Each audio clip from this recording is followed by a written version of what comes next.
focus on the text, you would get very boring and not really interesting story of the Polish theater. And I was trying to think more deeper. What really could be interesting, for example, for people abroad, from the readers of the Cambridge University Press, in Polish story of theater. Because I also was very connected to the modern revolution in theater, connected to Grotowski, some other people. I don't know if you are familiar with these names. There was just like the second half of the 20th century, when Polish state was communistic state, so we were living in kind of zoo, in a prison or something, ideologically of course. Russians were controlling us. And this amazing situation was stimulus to the most creative era in Polish theater. Many people would fight the censorship, would find the oppressive Russians with their invention of some cultural aspects. We have to learn the double speak, the double interpretation. Each simple event would have the deep meaning, which was political, which was against the regime, whatever. But this kind of stimulated creativity. And my youth was happening during this time. So I was connected to all these revolutions. I was doing theater. My first, one of my first career was to be a theater director. So all this I was experiencing. And what I realized was most important in this flourishing of theater events in Poland in 20th century was not the reading of the text, but the body movement, the physicality of these events. Its incredible connection to the spectators, engagement, something like today immersive theater is doing. So the whole theater in this late 20th century would be extremely aggressive, attacking the public with the sweat bodies, with the shouting, with the words totally destroyed, with something which gave expression to this human being, its essence, the rebellious human being. So, and I was thinking, maybe from this perspective, you could look at the whole history of Polish theater, of Polish contribution and to the theater, to the world theater. And this was my discovery, that we Poles did not contribute with dramas, with text, with poets. We have our poets, but only we Poles know them, because they are not translated, or if they are translated, they are we always say, difficult to translate. You, if you are English, you are German, you are French, you are Chinese, you would never get this deep meaning of the Polish poetry.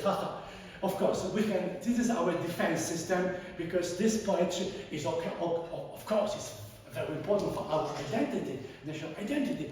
But this is not so high like Shakespeare, for example. And so this is the book, and this is just like the story of Poland in the shortcut, just to give you, because I really don't know how much you know anything about the Polish history, and the Polish history would be important if you say something about the performative arts in these different periods. So this is just like one map which brings all these historical events to Poland. So if you look here,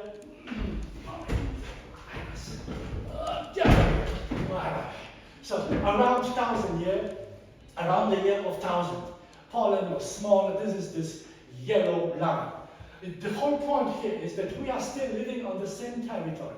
This territory changes from the approximately small area of connected tribes to the very large commonwealth of Polish and Lithuania.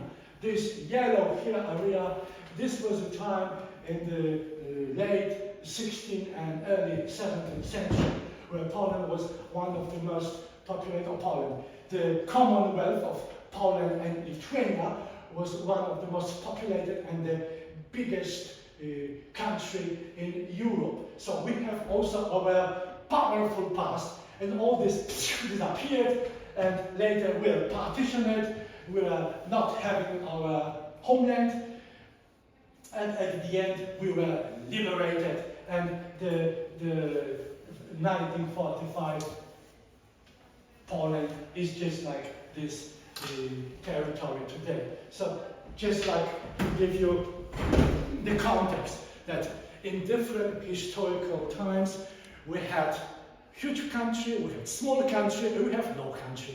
And again, the most exciting will be that when we had no country, we are the most creative nation. When we have our country, we are lazy, or something like this. And so the origins. And as I said, what we kind of contribute, in my opinion, are not the text, not the dramas, but performative strategies, which I found in this late 20th century theater revolution, but I also discovered that this could be the part of performative art from the early beginning of Poland. As a kind of introduction, there is this guy who was trying to summarize that we Poles are totally not theatrical nation. The Polish courtier, of course, this is an adaptation of Il Cortegiano by Baldassare Cozzilione, wrote something like this at the end of the 16th century. We do not have comedies as they should be, nor tragedies.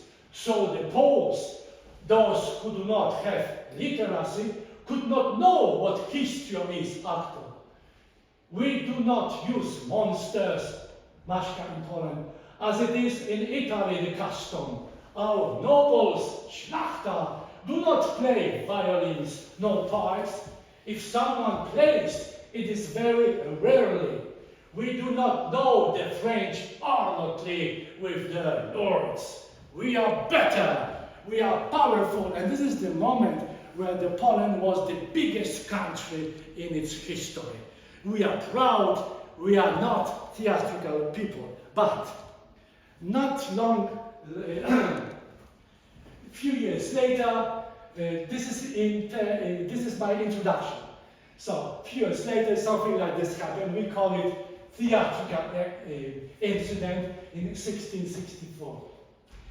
Jan Chrysostom Pasek wrote diaries in years 1690-95. And in his diaries, he remembers the December 1664 when the crowds came to the Sejm. This is the lower house of the Polish parliament, to Warsaw. Jan Chrysostom Pasek, he was kind of easygoing, poor aristocrat, extremely aggressive, fighting, beating everybody who was disagreeing with him. His life is full of adventures, so this kind of bigger than life character. And during this parliamentary session, something very funny did happen. And this is the time where many French people, French aristocrats were in Poland, French artists, the king was from France, so French language was the language that the aristocrats used in Polish parliamentary speeches sometimes, so French was overwhelmingly present. French actors enacted the capture of the German emperor by the French.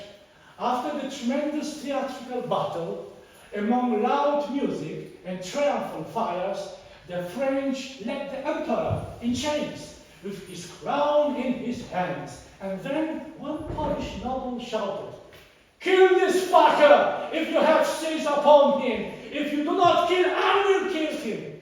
He grabbed his bow and killed the emperor. And the pandemic followed. Everybody was shouting to everybody. They injured many actors, they injured many nobles, and after that there was this huge investigation. Polish people couldn't see the difference between life and theater. And this is my point, that from the early beginning I will find these strategies that Polish were theatralizing life without any consciousness of the theater is. So we are not doing the art consciously. We are not contributing to the world art history. No, we are using these strategies to construct our identities. We are what we perform. And this is very strongly present in the early chronicle. And I divided this first meeting about the origins of Polish theater into a few chapters. So the first chapter I called Theater of War. And at the same time, I was just hesitating what would be the better name, because this actually will be depending on the chronicles. So at the same time, you could say that this is the story about the theater of chronicles. Why chronicles? Because the chronicles will be the first document, performative document, because you must remember this is the oral culture. Most of the Poles cannot read, cannot, of course, write, and so this is the chronicle, is the soundscaping performance. This is the performance that had to be performed alive, and that's why I will just show you in a moment how much the language structure of this chronicles is suggesting the live performance. And so the performative culture was for our story starting with the performances of the chronicle. And the first chronicle that we have in Poland is written in Latin, and it's called by scholars Gesta Principium Ponorum, the deeds of the princes of the Poles. Purpose of this was to glorify Duke Bolesław III. In Polish, we called him Krzywousty because he had something, right mouth. And he was living, as you can see, at the beginning of the 12th century. In approximately, and in this chronicle, we have the most fundamental stories of Polish national identity. First, in approximately 966, Prince Mieszko married Dąbrówka, who was described as the most Christian woman in Bohemia. And with Dąbrówka, with Bohemian queen and wife, not queen, wife, because he was a prince. And so with Bohemian wife, he actually accommodated Christian religion. And he became a Christian. Of course, all these dates are mostly discussed today. There are scholars who do not agree on any details, so we are not sure. This is approximate around this. When I was in the elementary school in the communistic Poland, they taught me that this 966 is definitely the diet. But today, it looks like it's not. And we don't know when, but around this time, this Christianization did happen. And so somebody foreign came to us, and we decided that we will perform in this common new Christian culture. Another very important event in this story is the story of the first Polish king. Bolesław I, the brave, chrobry, we call him in Poland. He was crowned just before his death in 2025. But before that, 25 years earlier, there was something like the final rehearsal of the official coronation. And this is the text I will read to you from the chronicle. Gal begins the history of Poland with the coup. Duke Popiel invited everybody in Gniezno, the capital of the prison, to celebrate the ritual cutting of his two sons' hair. Two mysterious strangers arrived at the city gates, but they were driven away. Disgusted by the rudeness of the townsmen, these two foreigners found themselves before the little cottage of a poor plowman. Piast, his name was. He invited them to the cutting of his son's hair. Siemowit was the Piast son's name. And Piast offered them his modest means. marvels began to happen. The dishes at the prince's feast suddenly became empty, and beer and meat miraculously multiplied in the poor hut. Shortly afterwards, Popper was driven out of Gniezno and eaten by mice, and the people entrusted power to Szemowit, son of Piast, the son of the hospitable plowman. The beginnings of the Piast dynasty in Gallus' version are full of theatrical twists. Nobody knows who this Gallus guy was. Some people think that this was probably a priest coming from France. He had to be extremely well educated because the Latin is of high quality.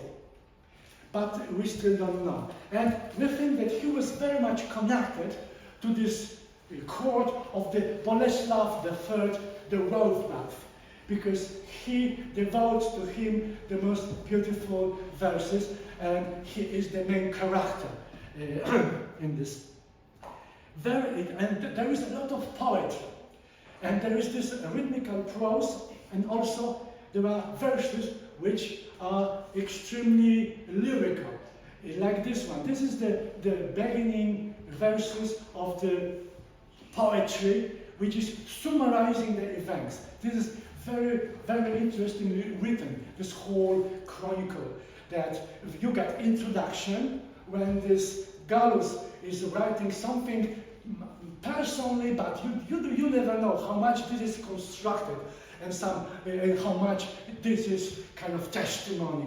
But he starts the first book with the poetical summary of the events. And because this Bolesław was his main supporter, you can see how well this is constructed, this pure disyllabic rhyming.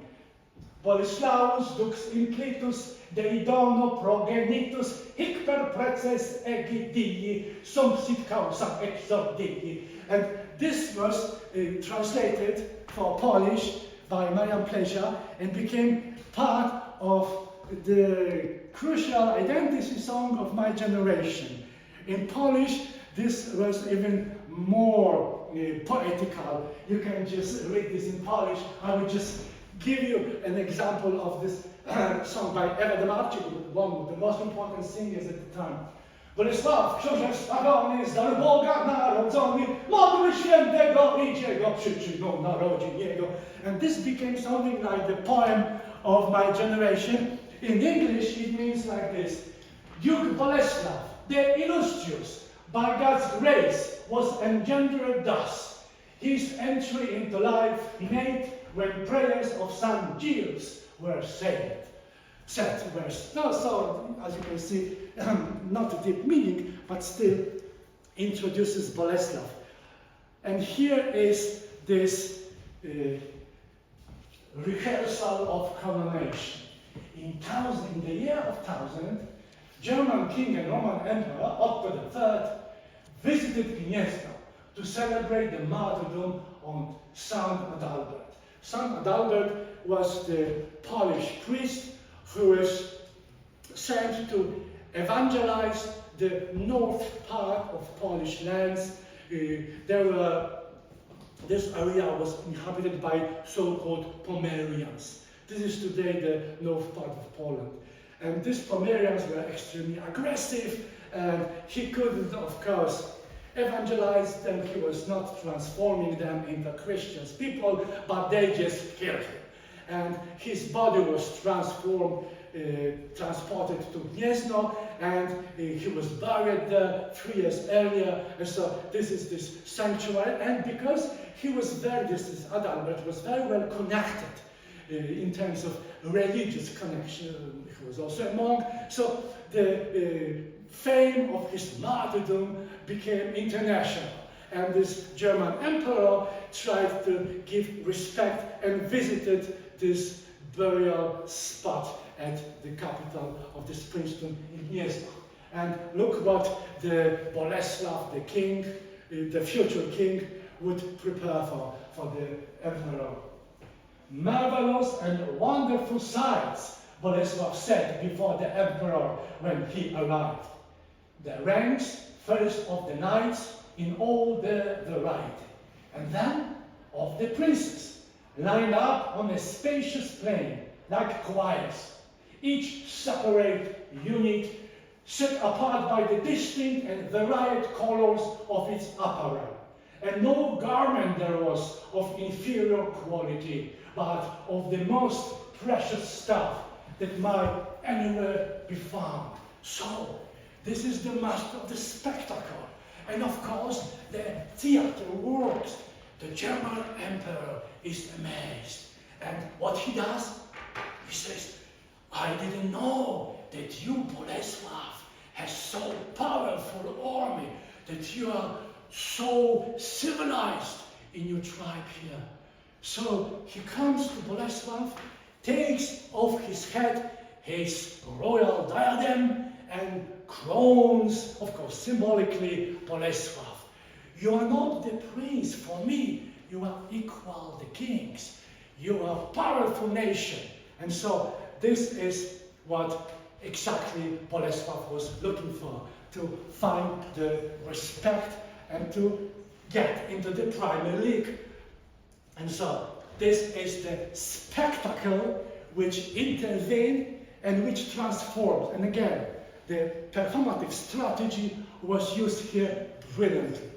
And so this is how Gallus describes the Polish performative strategies used by the Bolesław I, for example. But there is even something more. This is to remind you how Polish, smaller than today was at the time. There are also parts of the Gallus Chronicle which are extremely performative in terms of performativity of the language. Look here for the description of the fight. Invasion of Pomeranians on Gniezno in spring 1108. Archbishop Marcin confessed in his charge in Spiciniesz when the attack happened. And listen to this Latin. Quid consili caperem, ven quid agerem, ven quofugere, arma nulla clientes pauci hostes ignanutis, et quod pericolis videbat, ecclesia lingua et combadum, eos paritio. In English, what plan could they follow? What were they to do? Where flee to? They had no arms. Their retainers were few. Their enemy were at the doors. And what seemed most perilous, that timber charge would more easily serve to burn them all. These long sentences are having very performative, strong power. This is to initiate your imagination, to make you see things more dynamic. There is very interesting study on the Shakespearean first version of Hamlet. I don't know if you know this first quarto of Hamlet, which was printed in 1603, is very different from all the Hamlets that you know. And for example, this most famous monologue, to be or not to be, this is the question, or something like this. In this quarto, the earliest version of Hamlet is totally different. To be or not to be. That's the point! And so, small, very small sentences, according to performative scholarship, they are helping actors to create engagement with the audience. When I say to be, not, that's the, so I imposed, she is answering me. If you got this philosophical, to be or not to be, that is the question, and it goes forever. And these people who are standing in front of the scene, they are just, oh fuck, what this means. They are just sentenced for 5 verses. I go home, I will read this later. So I'm here in this first, and we think today that this first version of Hamlet was actually the document from the performance. This is how Shakespeare created live performances, because his people were illiterate. They couldn't read most of them, and so he had to engage them. And so, exactly like this here. This, according to, of course, my hypothesis, is the way the performer who is, because you must all remember one thing even more complex here. This is performance of the chronicle, but the original is in Latin. Latin understand few monks, maybe a priest, maybe a prince, but their Latin is so-so. So what you need if you want to produce the performance of the chronicle to the audience, to the bigger amount of people, you need a translator. And so you speak these short Latin verses, and maybe the performer who is reading this, or maybe the performer who is accompanying the reader in Latin, translate this in English. So you have the vivid performance. This performance is to stimulate your imagination. You should go there to this speech image. You should see this invasion. Another example, the siege of Wrocław by the Germans in the summer 1109. Temptunici castrum impetunt, Polonii se defendent, undique tormenta moles emittunt, baliste cretum, iacula, sagite per aera volant, clipei preferant, and so on. It goes extremely short sentences and a series of very rhythmical. This is something that is translated also a little bit in this English. The Germans charged the castle. The Poles kept them at bay. Engines on all sides, hardened boulders, crossbows swung, spears and arrows flew through the air. Shields were shattered, armor was pierced, helmets smashed apart. The dead fell, the wounded retired. Fresh men took their place. The Germans cranked the Germans cranked the crossbows. The Poles replied with engines and crossbows. The Germans fired arrows. The Poles arrows and spears as well. The Germans whirled stones from slings. The Poles hurled milestones along with sharpened stakes. And so, if you imagine one sentence in Latin, one sentence in Polish, or like here in English, this is very dynamic, performative situation. So again, maybe even when this Gallus, whoever it was composing this, he was not sitting like the scribe in a monastery, writing down in silence and thinking. He was just like in the crowded space, dictating. Somebody was to write down his performance, because there is a lot of words like recitare, to recite, which suggest that this was dictated, this was spoken aloud from the early beginning. And so what we think this chronicle is a testimony of the living performance. That's why it has this performative dimension. And this is the first. The chronicle that gave us something like national beginnings, origins, written down by the foreigner. The next chronicle was written by the Poles. This is the Polish bishop. His name was Wincenty Kadłubek. He was living from around, we are not sure, around 1150 till 1223. He was Catholic, prelate, and he praised this priest in high office of the church, and the Prof Cistercian, Bishop of Krakow from 1208. The most influential scholar in Poland in the late 20th and early 13th century. The father of Polish identity. Sensitive to theatrical effects, he was the first to lead a vigil lamp before the Blessed Sacrament in the church. So that's something that you can see always in Polish Catholic Church. So I think that this is one of examples of his theatrical sensibility. He invented different prehistoric dynasties for the Poles and inserted artificial time gaps among them. Thus, he stressed the idea of Poland as res publica, the people's thing, the people's affair. And this idea, which could survive quite well with, and this is the country, Republica, which is the country, which is the nation, which could survive quite well without rules. This will be something that we will find developed in later Polish history, sometimes in very dangerous direction. This idea of Republica, of the peoples who are ruling themselves, would be the origin of this institution which is called in Latin liberum veto. I do not agree. We will have the parliamentary law which will empower one person only to stand up during the decisions, during the parliament decisive voting, and to pronounce aloud, I freely do not agree. And one person could destroy the law. Of course, this would be used against Polish kings, against Polish lawmakers to, for example, impose taxation, to impose modernization. So we will be stagnated, we will be blocked by this crazy liberal veto, I do not agree idea. But here this republic is being born. He brings us also many stories which are extremely fairy tale-ish. As you can see, Poland looks like this, smaller a little bit, and here is the chronicle itself.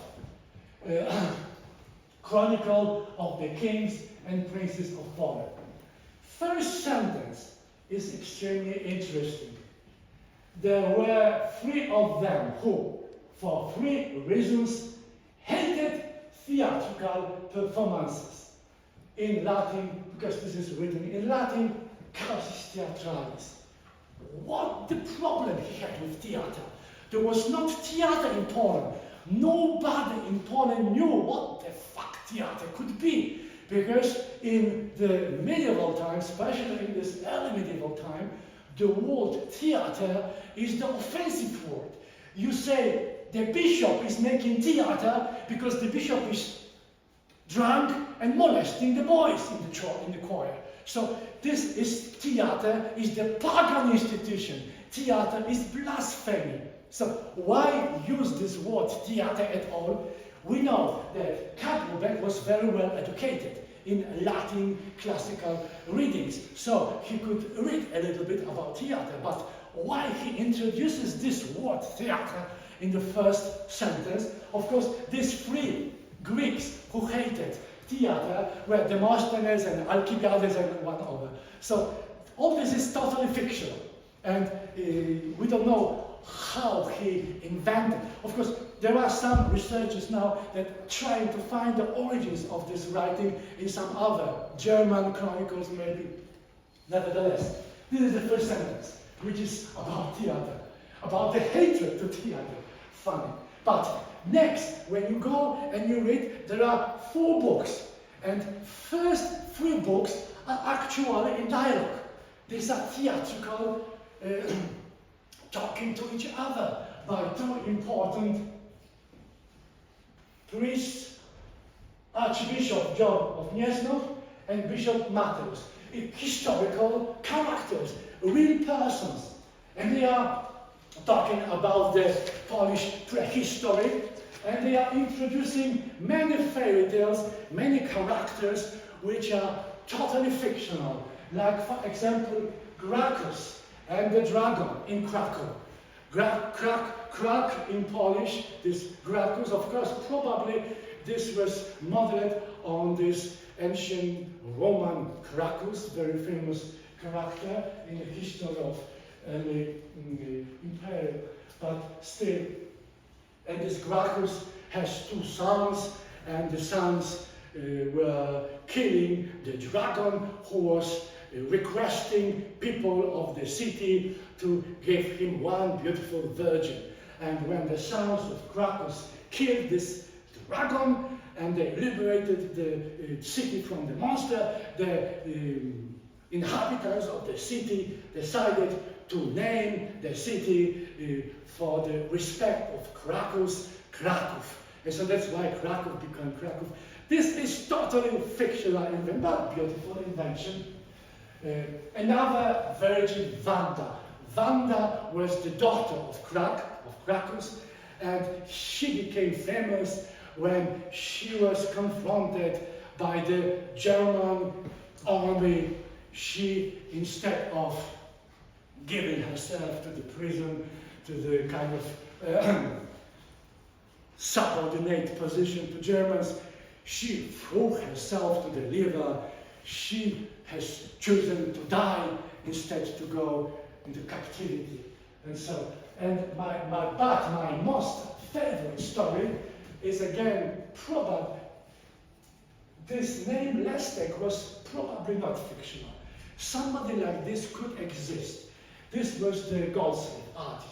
But the whole story is totally fictional. Lestek, the ingenious goldsmith. Listen to this. The goldsmith halted the invasion by Alexander the Great. Of course, never happened. But still, that ingenious artisan gave the order to make dummy armor and shields of wood and bark, printed them with silver and gold paint, placed them on the summit of the mountain to reflect the sun's light. The Argeraspides, Alexander's celebrated soldiers, suspected an attack, for they were sure they saw military formations before them. They fell, however, into an ambush. The goldsmith swiftly burned the entire stage set on the mountain to conceal the deception, and sent a large contingent of spies to the rear of the attacking enemy. Spies. After slaughtering the Argeraspides, the Poles put on themselves the enemy's kits. They put the enemy's almost like the costumes on themselves, like actors dressing in costumes to play the roles of Greeks. Then they marched into Alexander's camp with Greek signs of victory, greeted rapturously by the people, by the troop. They made a surprise attack on the unarmed and unsuspecting Greeks, bringing utter chaos to Alexander's camp. The Greeks began to cut each other down, and Alexander barely escaped with his life. So, extremely theatrical event, which is totally invented, but which is contributing to the national pride. This is the story, just like the ancient Greek myths, that contributes to the better understanding of Poles by themselves. And there is our Herodotus, the last chronicle and most important. He is not inventing so many fairy tales. He is trying to create historical account of Polish history. Jan Długosz. He is living in the late part of the 15th century. He was a clergyman, analyst, geographer, the first Polish heraldist. Heraldist is the one who studies armorial insignia and traces genealogies. And in the years 1467 and 75, he was a teacher of the king's son. His father, also Jan Długosz, was famous knight who fought in the Battle of Grunwald in 1410. This Battle of Grunwald in Polish education, elementary education, is the most important event because we would win the battle. We didn't win many battles in our history, so this became just like the founding event for Polish people. The Germans were beaten by Polish at Grunwald. One of 11 siblings, from his early years, he showed interest in science. He studied history, Latin at the Krakow Academy. Krakow Academy is the first Polish university. 16 years old, he began work as a notary at the office of Archbishop Oleśnicki in Kraków. He visited Basel, Jerusalem, Hungary, and the Vatican. After the Archbishop died, he began to serve as the King Kazimierz Jagiellończyk court. This is the image of Jan Długosz by a modern painter. This was painted at the end of the 19th century. His most important work is Annals or Chronicles of the famous Kingdom of Poland. He wrote this between 1455 and 80. These are 12 books in Latin on the history of Poles from mystical origins till 1480. And he also created the first description of Polish geography. And he also left for us extremely interesting relation about this spectacular gift of Polish people. It is how he reconstructs one of the most famous historical events in medieval times in this area. Not far away from Wrocław, there is this city Legnica, and at Legnica in 1241 there was this very famous defeat of Poles who were attacked by Mongol or Tatars. We sometimes call them in Polish Tatars. Someone from Mongol's troops, it is yet to be known whether he was Russian or Mongol origin, dashing here and there between one army and another, shouted terribly, giving contradictory encouragement to both armies. He shouted in Polish, "Biegajcie! Biegajcie!" which means run, run, run away, run away, terrifying the Poles. While in Mongol, he encouraged the Mongols to fight and persevere. It was the oldest Polish sentence. The foreign performer played a double role masterfully. Prince Mieszko II, the obese, believed the saboteur and fled from the battlefield with the Opole troops. Then Prince Henry II, the pious, the leader of Polish troops, sighing and lamenting with a premonition of death, shouted the second Polish sentence. Gorze nam się stało! A great misfortune has befallen us. The earliest Polish dialogue had the dimension of a Greek tragedy. Meanwhile, the Mongols raised a huge banner with the letter X. At the top of the pole, they attached a black head with a bird. Then they fell back, feigning retreat, and the ensign began to shake his shaft with the head violently. From the head, full steam, smoke, and fog blew out towards the Polish army. The Mongols defeated the Poles with the stink. This story continues Gauss's fabulous account of the shadows of enemies that dissuaded the Poles from besieging Nakło at night, or about the Holy Spirit Adalbert, who drove away the Pomeranians on a white horse. However, Długosz does not tell fairy tales. Other chronicles confirm the use of stunning gases by the Mongols. Writing history was taken on new dimension. The theater of war has become realistic.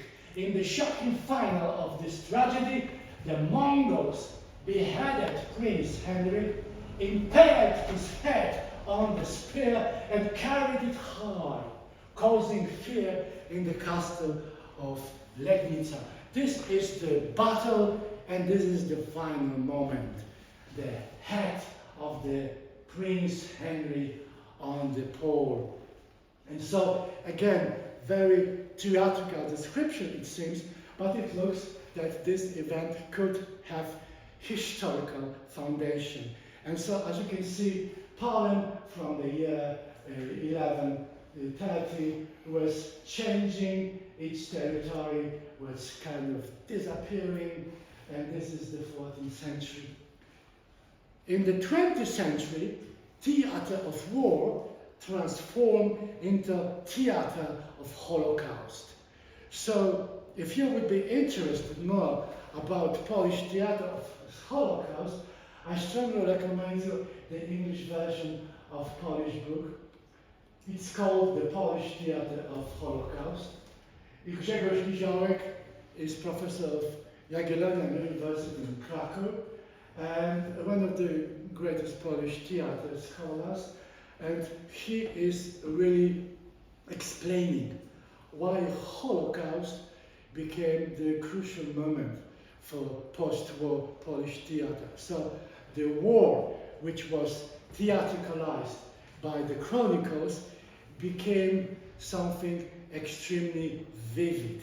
And one example, and in my opinion, most crucial example of this Holocaust theater is the Acropolis, staging of the masterpiece by Stanisław Wyspiański, one of Polish drama writer from the late 19th and early 20th century, who was very much living in the time of partition, if the time where Poland was not existing as a state, and his whole life he was fighting to liberate the Poland from the colonizers, to create the nation that could be liberated.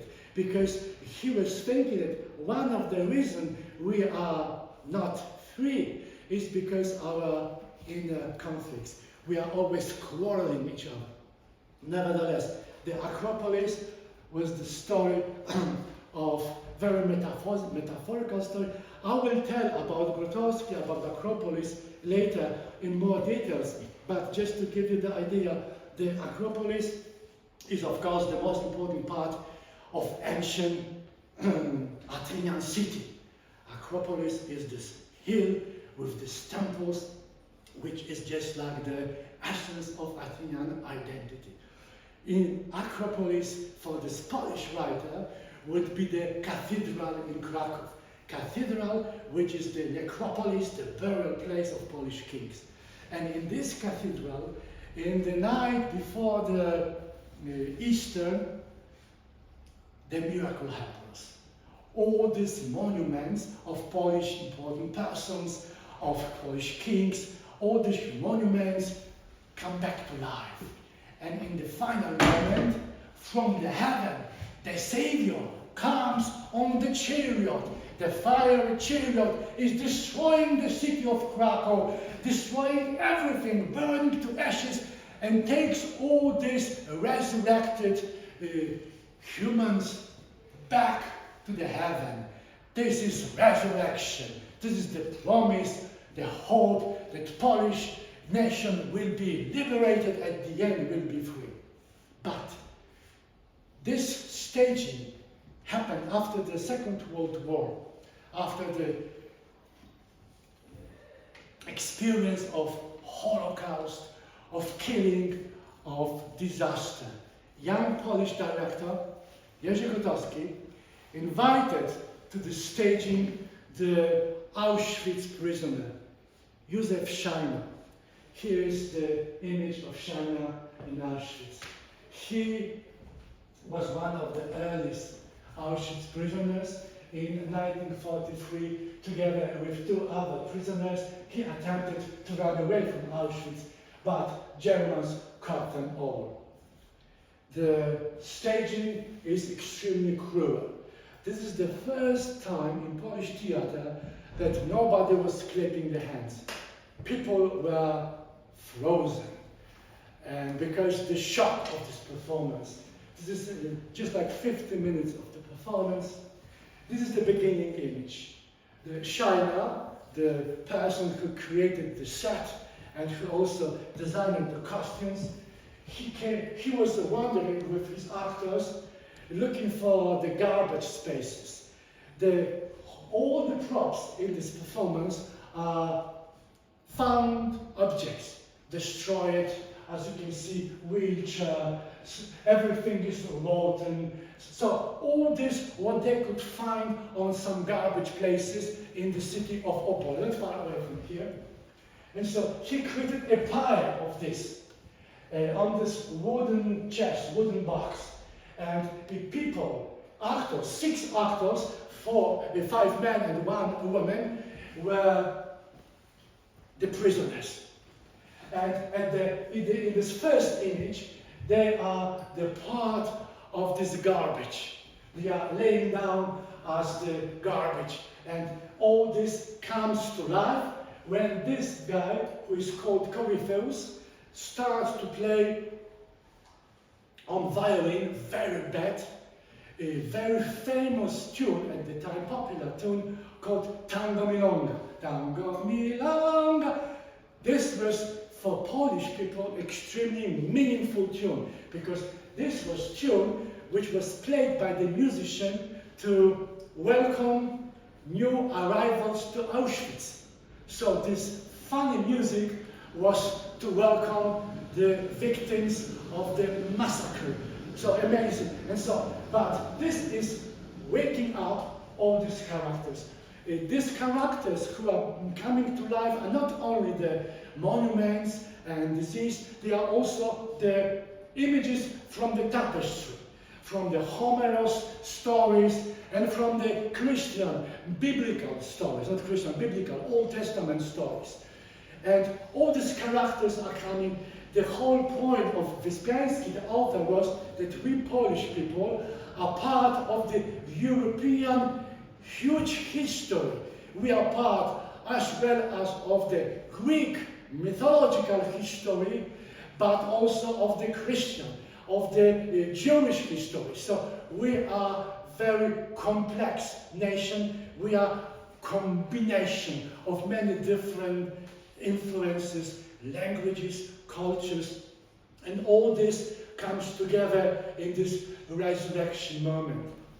What does Grotowski and China?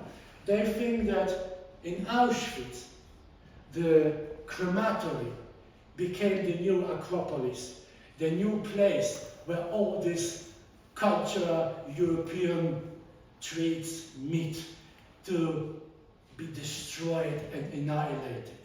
After Auschwitz, you lose hope, and there is no savior who will come.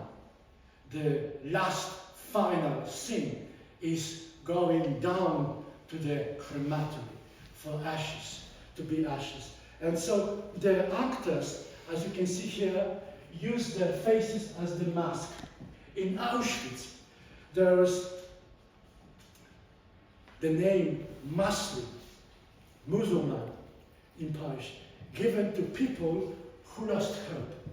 There were prisoners in Auschwitz who didn't have any energy to go on. They were just sitting, they were just like empty human corpses. They called them Muslims.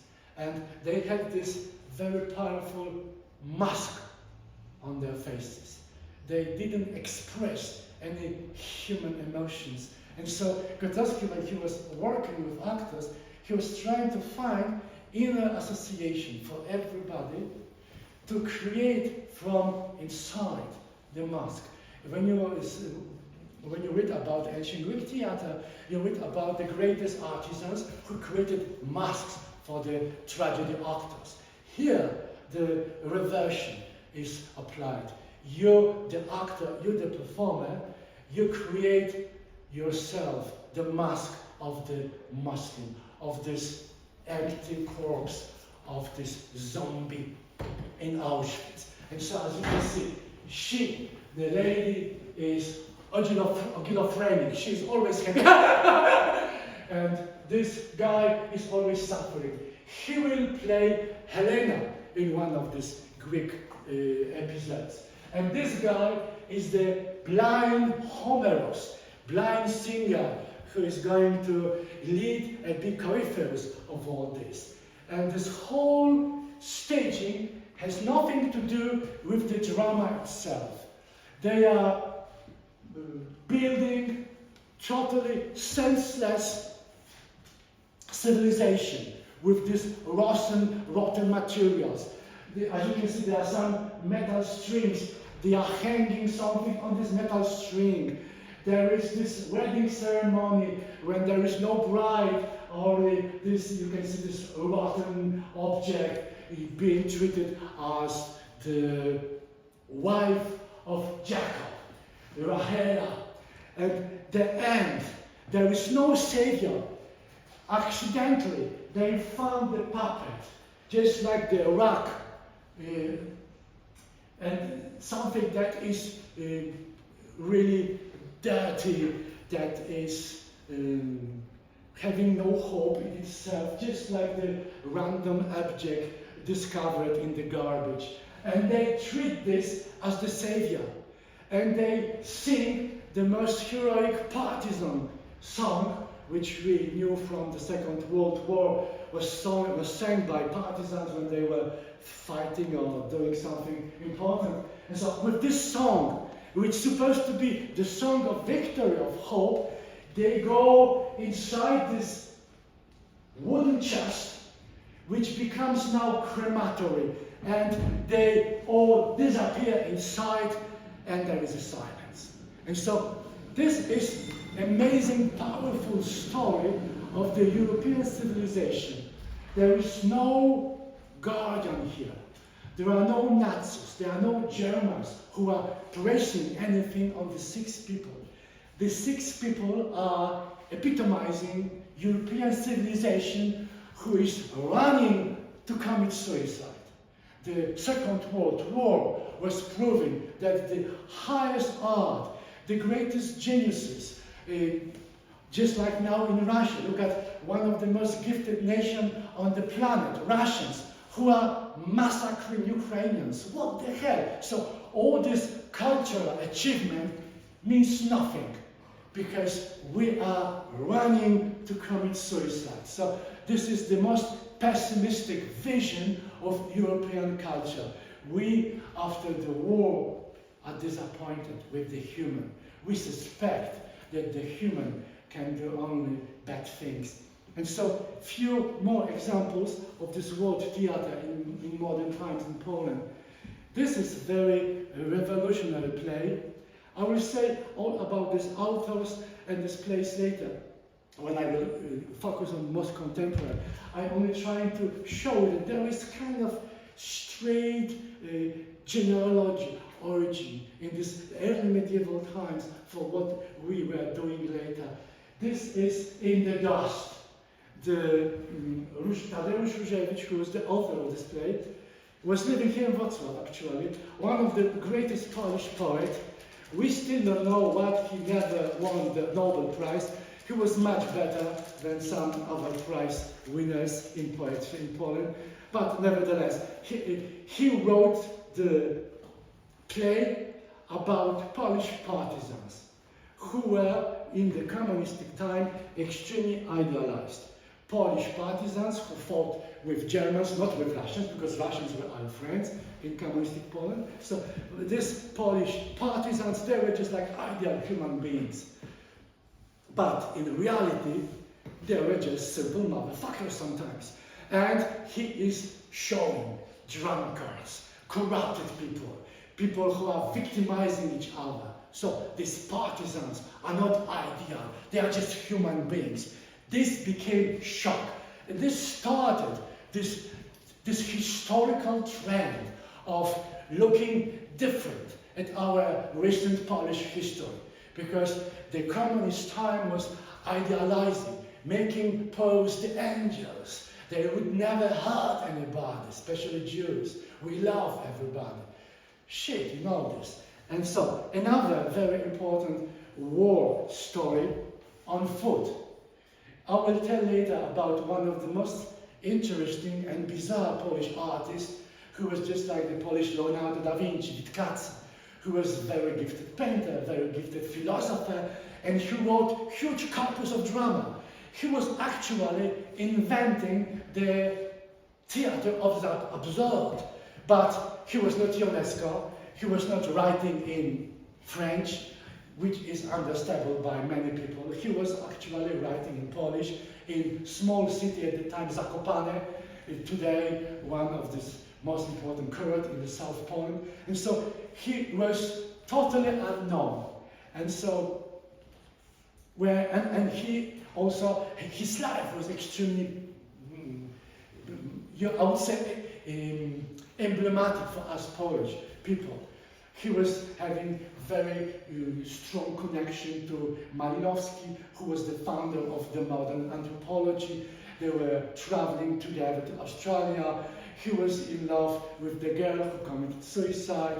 In order to process the suicide, he went to Russia, and when the Bolshevik Revolution started, he was one of so-called Leibgwardia. He was the closest to the Tsar. He was one of these officers who would be defending Tsar against the Bolsheviks. Of course, as you know, Bolsheviks won, the Tsar and the White Army was defeated, and Witkacy had to pass the whole Russia after the revolution, and he was hiding, he was pretending to be a Bolshevik commissary. And after this experience, he had this amazing phobia that the Russian will destroy the civilization. And he created in his absurd drama the visions of the huge, powerful, just like Putin, characters who are with no reason destroying, devouring, breaking. And so when the Russian invaded Poland, just after the Germans, he decided to commit suicide. And this play on foot by Mrożek, one of the Polish most important recent drama writer, is about this committing suicide in front of the Russian invasion. And so this was the theater of war. Next chapter, theater of death, which is especially important because we are a Catholic country, and so the dying, murdered cries on the cross is something that kind of defined our attitude to suffering. Suffering is good because Christ did it. So this bullshit is really destroying a lot of Polish identity. Nevertheless, we have very interesting artifacts, these mobile figures. Sometimes these figures of Christ are huge, 2 meters huge. And this is, of course, to present passion during the Eastern time, Eastern ceremonies. And these are not only mobile in terms of movable hands, but sometimes some of these figures, they have also small places here for the blood, where the heart is, that they kind of try to create a miracle when this wooden figure would be beaten by the guardians. Somebody would press the balloon and the blood would explode. And so extremely spectacular. And so we have a few of these examples that the cruelty of this Christian theater was in Poland very much practiced in many, many different spaces. And so you can see another example. And the earliest text that we can refer to the theater is called Skarga Umierającego in Polish, Lament of the Dying Man. This was created sometime in the 15th century. This is called the first play in Polish, probably a fragment of the more extensive text. In 2 different manuscripts it survived. One in Płock, this first 1460, and now the second one in Wrocław. The first one is a monologue. The second one is the many character dialogue. And here is the example of the first one. I will read this in Polish, this monologue version. Of course, it goes very long. This is lamentation, but the sound of this Polish language, lamentation, is really very nice. Ach, mój smętku, ma żałości, nie mogę się dowiedzieć, gdzie mam pierwy nocleg mieci, gdy dusza z ciała wyleci. So you see this repetitive rhyme is very characteristic. Hey, my sorrow, I can find out where I am supposed to stay overnight. When the soul flies out of the body, the soul flies out of the body. And so another example is this dialect example. Dusza z ciała wyleciała, na zielone łące stałe, stawszy silno, bażorzewno zapłykałe. K nie przyszedł święty Piotr, a rzekł nędzy: czemu duszo rzewno płaczesz? Ona rzekła: nie wola mi rzewno płakać, a ja nie wiem, kam się podziać. Rzekł święty Piotrze: chodź dusza moje miła, powiedzię cię do rejskiego, do Królestwa Niebieskiego, do którego królestwa dowiedzie nas Ojciec, Bóg, Syn i Duch. This is in English like that. The soul flew out of the body.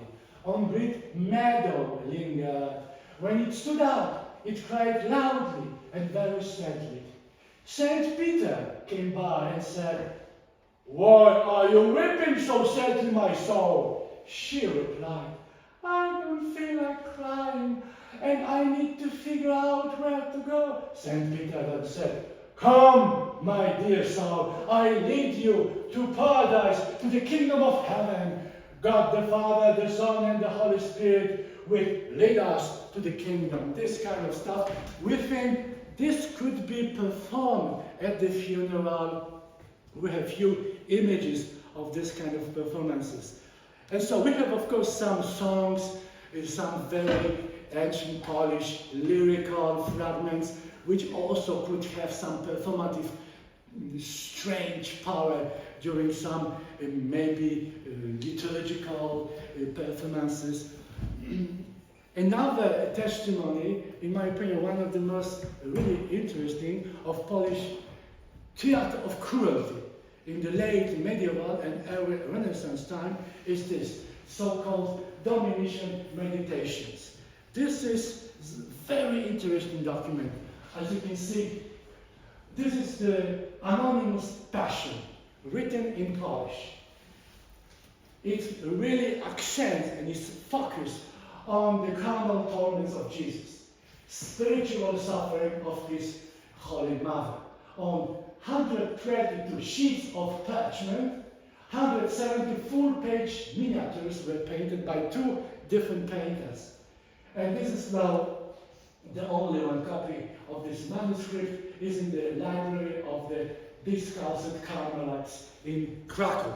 And for this English book for Cambridge, I was negotiating for 2 months with these Carmelitan ladies to give me permission to print one of these images. And look how powerful are these images. And because we have similar images from Germany, we could say that this could originate in the real performative events. So during the Eastern time, the Polish people would really create something like theater of cruelty, which here is illustrated. And some of these illustrations are really very cruel. And again, this kind of theater of cruelty was revived and survived to Polish contemporary times. And again, as my favorite example, I will show you the modern production, another production by Grotowski, The Constant Prince. This time, this is 3 years later than Acropolis. Grotowski, who was the communist, and who was experimenting with parodying Christian religion. Christianity for Grotowski was the bad religion. He was accusing this Christianity of senseless suffering, all that stuff. But something did change in him. And after parodying Christian liturgy, he decided to test, is it possible today not to be religious, but to confront the Jesus as this founder of Christianity? And he was asking this actor, Ryszard Cieślak, in 6-month rehearsals, they would meet alone, only they two, and he, Grotowski, was asking one question. Find me your Jesus. Who is Christ for you? Don't show me, just try to find. The whole rehearsal process was the discovery of this actor, performer, what it means to this person in the middle of the 60s, Christ. who was this Jesus if we approach this Jesus seriously. And of course, the whole point was to use this Calderon, old Renaissance play, which is very much Christian-like passion. The constant prince, the title character, is the martyred hero.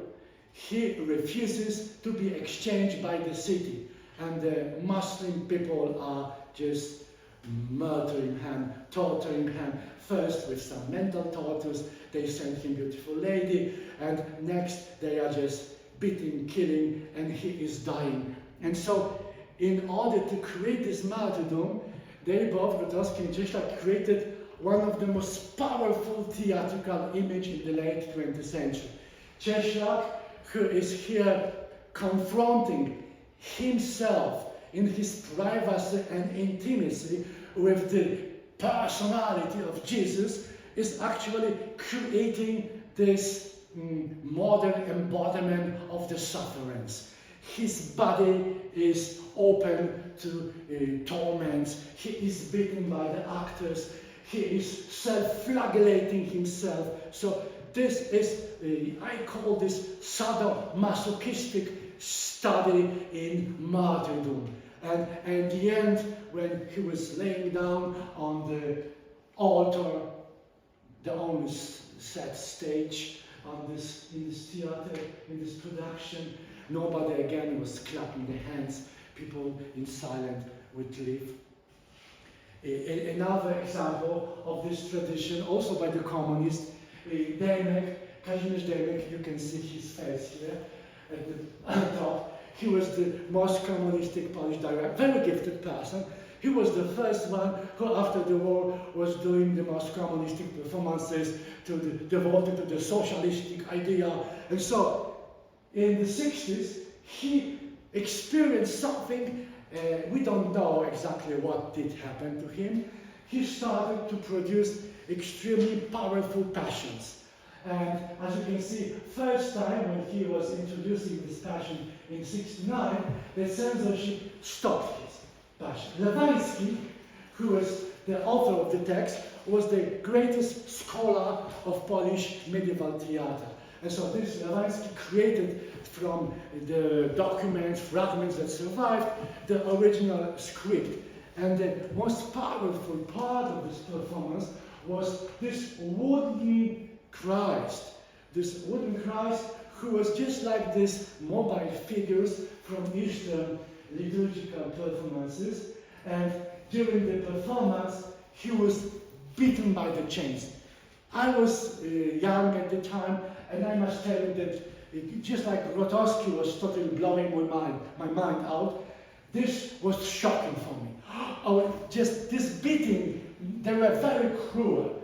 There was no call of fab, no pain was coming from the monument, from the sculpture, but still this beating, and so I still remember. And of course, when I speak about theater of death, I must say a few words. Of course, I will say more about the Deus Canto later, but this is one of the most definitive performance defining theater in 20th century in Poland, which is called the Death Class. Tadeusz Kantor, as you can see here, was one of the most visionary artists in Poland, extremely beloved all over the world, because he was not interpreting any text, any dramas. He was using text as a painter. He was first a painter, and he was making productions, performances as a painter by using associations, by creating amazing images, conflicting images, images which are in conflict with each other. And for this performance, he decided to create wax figures of the actors with their faces as they were in the childhood. And the whole performance is something like a spirit session. The already dead people are coming back from the realm of death for their final lesson in the elementary school. When they come back to the school, they meet themselves.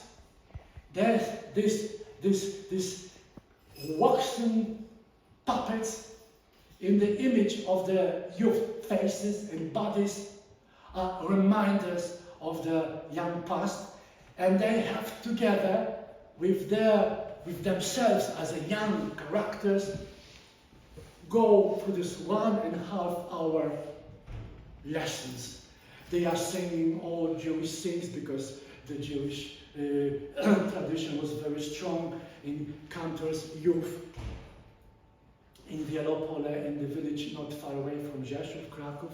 And so all this was to introduce people from the deaf, to create from the deaf the real matter of the spectacle. According to Kantor, who is always present, you can see his hands here on the left, he is here bending over these actors, so he is always present, he is directing, he is conducting, and the deaf realm, he even created theory of the theater of death, because he was arguing that this is the real essence of theater, to bring somebody back from the death. This could be King Oedipus, or this could be somebody from his personal past.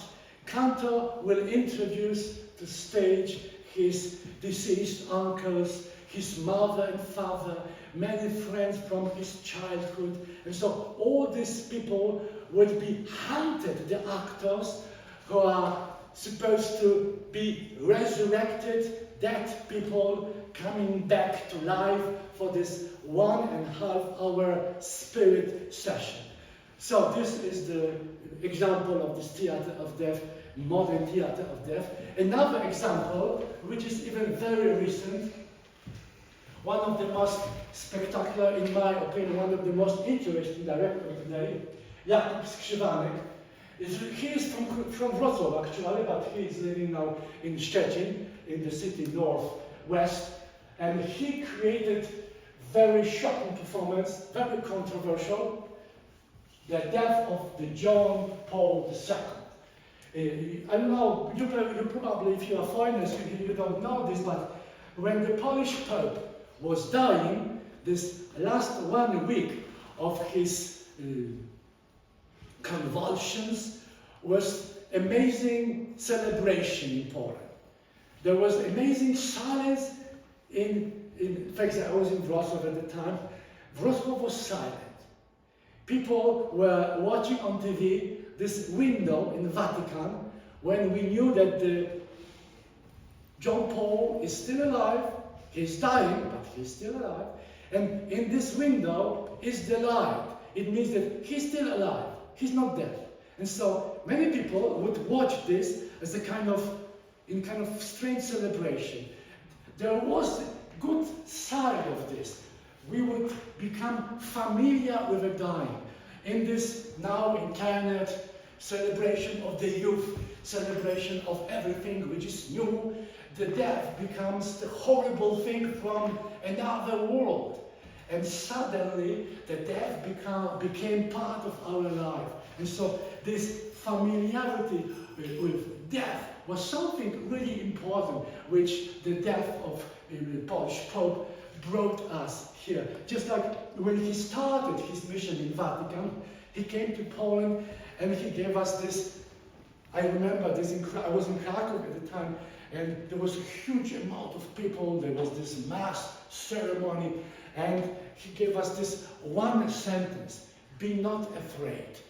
If you are living in the communistic zoo, in communistic prison, you actually are essentially afraid, because that's the way the prison can survive.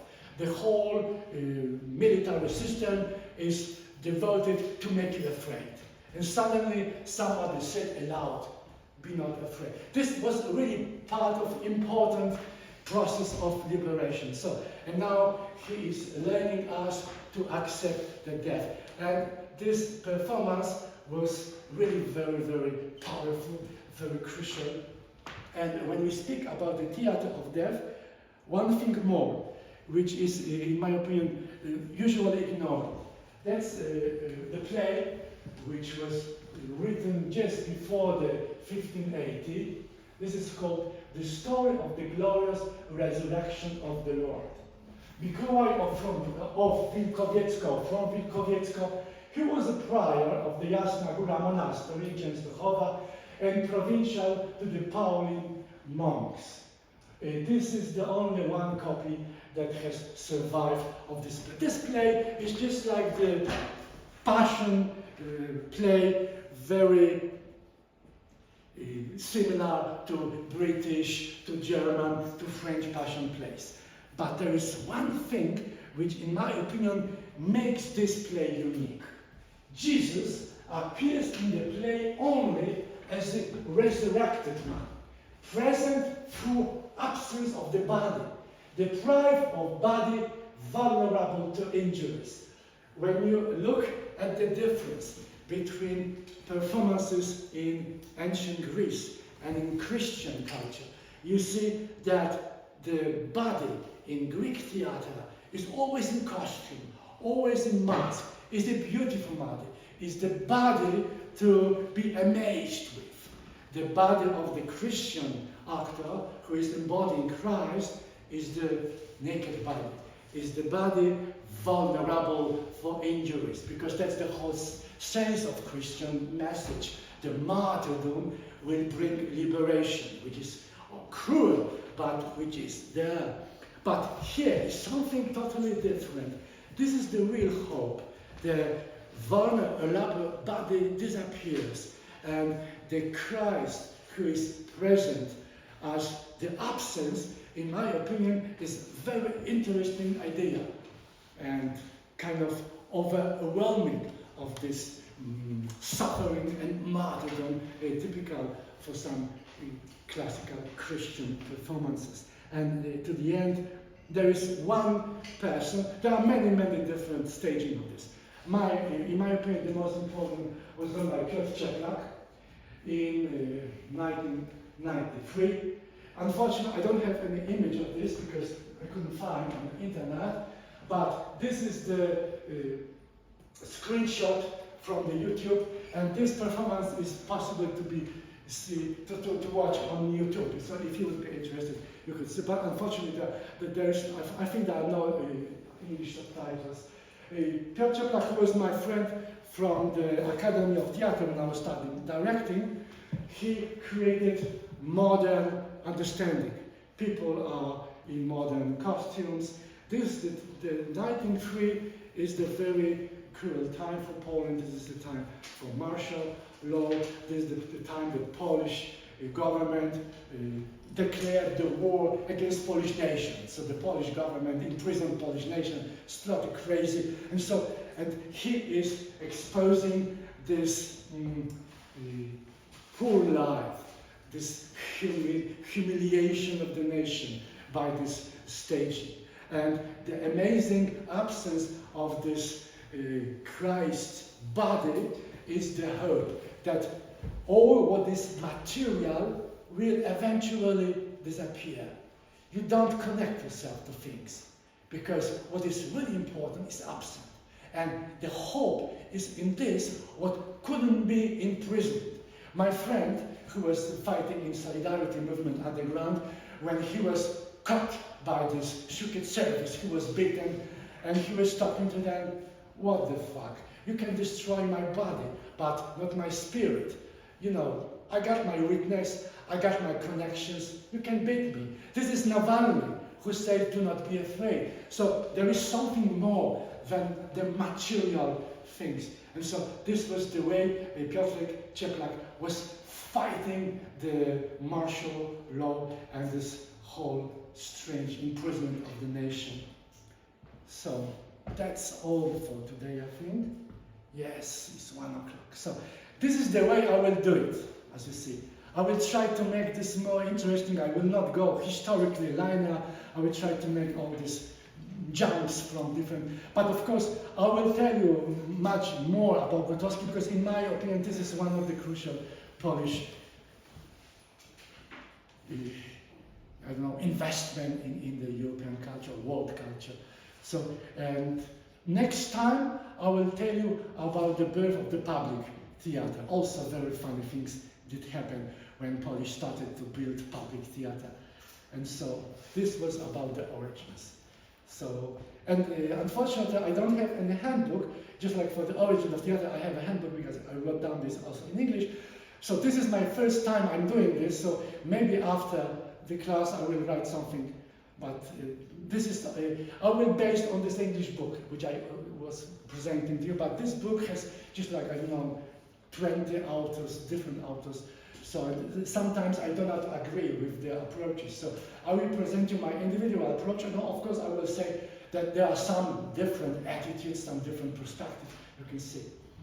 So thank you for coming. And maybe because when I was talking to the group before, because you cannot, you are still in the process of decision. So let's say that we are not making this class official today, because in order to enroll in this class, I will ask you to write down me your email addresses. So let's do it next week or even later, because only one person could enroll your names into the USOS system, which is bureaucratic, somehow works. So let's say that today was just like the open meeting, you just test if it's worth it to go on. This is the way I will do it, basically. And of course, I will try to show you a few film examples. So just, I have some huge library of many of these performances. I will not, of course, borrow you with this whole performance because sometimes they are really boring. But I will just give you a few glimpses how this works in action. So,